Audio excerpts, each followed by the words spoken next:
At 1:23 a.m., a button was pressed inside a nuclear reactor. It was supposed to shut the system down. Instead, it triggered the worst nuclear disaster in human history. April 26, 1986. Chernobyl nuclear power plant. Northern Ukraine, then part of the Soviet Union. Reactor number 4 was preparing for a routine safety test. A test so simple, it had already been delayed all day. No one inside the control room believed they were in danger. They were wrong. The Soviet Union feared one thing above all else: power failure. If electricity was lost, cooling pumps could stop, and without cooling, a nuclear reactor could overheat. So engineers planned a test. Could the reactor's momentum generate power for 40 seconds after shutdown? It had been attempted before. It had failed before. But this time, pressure came from above. The test had to be completed. No delays, no excuses. To prepare the test, operators lowered the reactor's power. But something unexpected happened. The power didn't stabilize. It collapsed. Too low to safely operate. According to protocol, the reactor should have been shut down.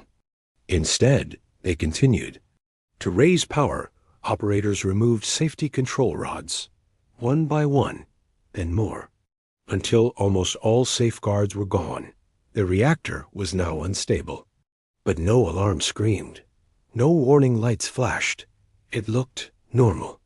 Inside Reactor 4, physics was quietly turning hostile. The design had a flaw. At low power, it became more dangerous, not less.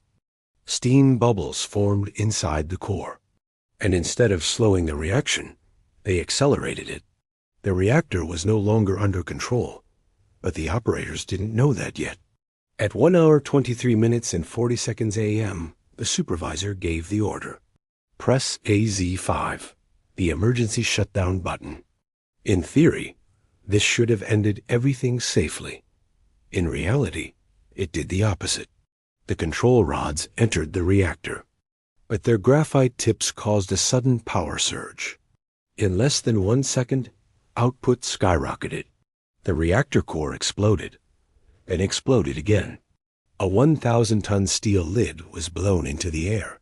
The building tore open. Radioactive fuel was exposed directly to the sky, and no one in the control room understood what had happened. They had been taught one thing: a nuclear reactor cannot explode. History proved them wrong. Engineers reported strange readings. Radiation meters maxed out and failed. Supervisors refused to believe the reactor was gone. They ordered workers back inside. Some walked directly into lethal radiation. Their skin began to burn. Metal tasted filled their mouths. Firefighters arrived minutes later. They had no protective gear, no warning. They climbed onto the reactor roof.